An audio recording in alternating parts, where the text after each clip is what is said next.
So you beautiful people, welcome back to the channel. In today's video, I'm going to review the new limited time mode in Call of Duty Warzone, which is the Haunting of Verdansk.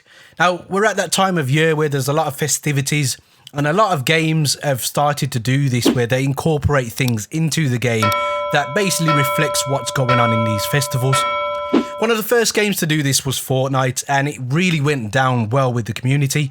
Activision did come out and say, just before the release of Call of Duty Modern Warfare and Warzone, that they did want to do more things like this that were very similar to what was going on in the likes of Fortnite and the likes of Apex Legends and so forth. Enter Haunting Verdansk. I have been quite critical previously about limited time modes that they have put in this game. Now, it seems to me that some of the limited time modes that they actually put in were just put in for the sake of refreshing the playlist at the detriment of people who were playing some of the core playlists, i.e. Plunder being removed for this Battle Rumble thing, which I just thought was a useless game mode. People just tended to stick at the back of the map and just snipe. Plunder's been really great to get challenges done for those of you who don't own the full copy of Modern Warfare, and that is definitely shown in my YouTube videos where I've done guides and shown you guys how to obtain particular weapons that you've been after. However, I really feel very different about this limited time mode. It is a work of art. It is so much fun. It is unreal. And if you haven't jumped in yet, you definitely need to do it. So if you drop into the store, you will see the type of aura that you're going to get from this particular limited time mode. And Jigsaw is one of the most famous game playing villains in any horror movie that you will see. It's such a cult classic, the Saw films, and hearing him say stuff like, you want to play a game? You literally had to play a game to survive and be given your freedom. Also, we have Leatherface, who is an absolute legend when it comes to horror films. You will definitely see Leatherface on your TV screens in the likes of the Halloween season. He's just that much of a cult classic film. You'll always see him. And obviously you get a plethora of things for both of these particular people if you want to purchase them, but you don't have to.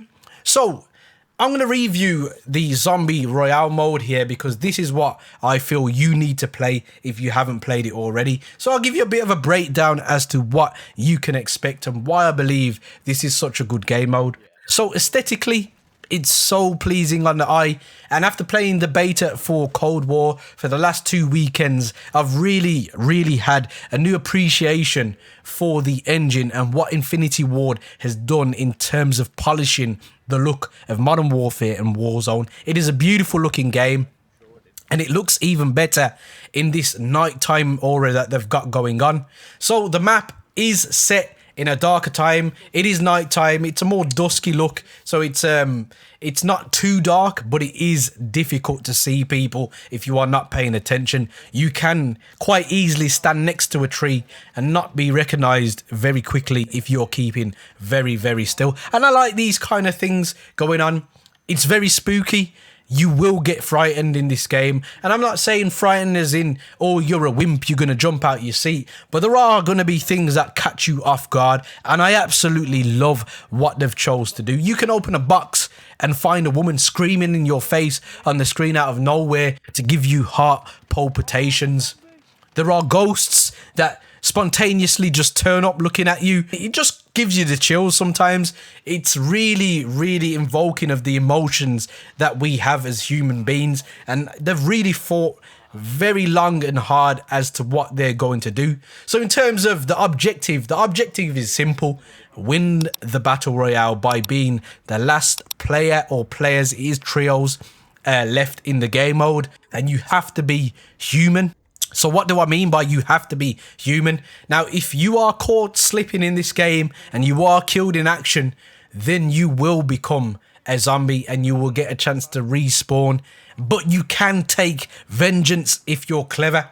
Now, there are these antiviral injections like the stim shot, and you have to search for those either off a dead body of someone who's already fallen or somebody that you can kill. Now, as a zombie, you have a few abilities. You can throw an EMP, you can throw a gas grenade, and you can do this super jump. And when I say super jump, you can jump on some of the high-rise buildings.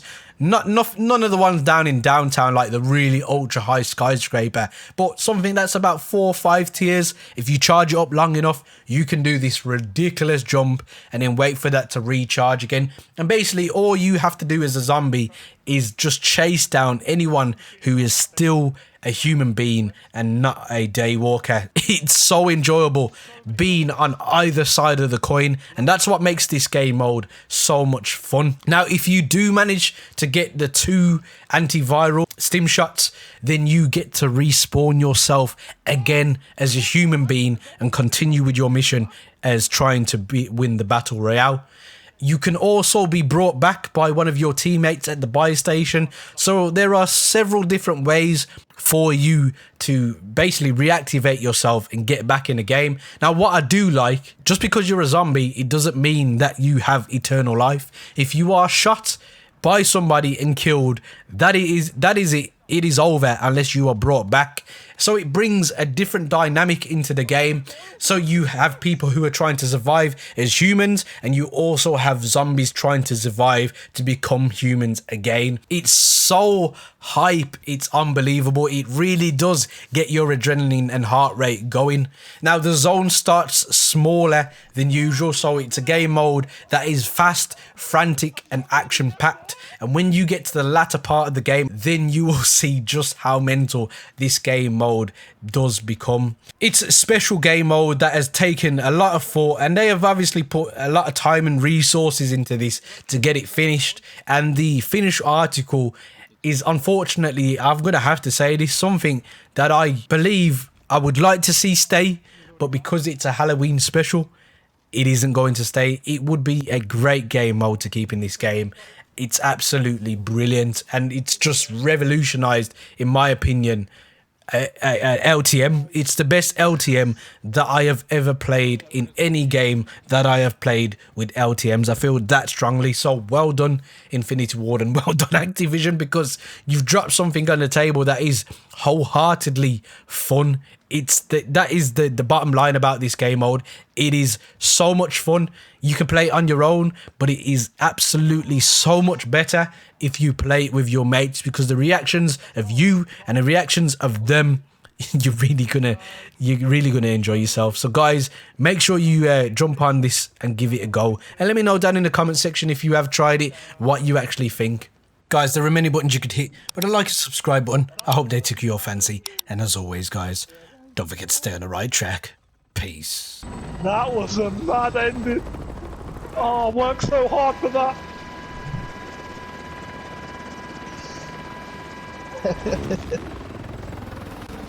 The end is intense, man. Off second? Oh! Ah.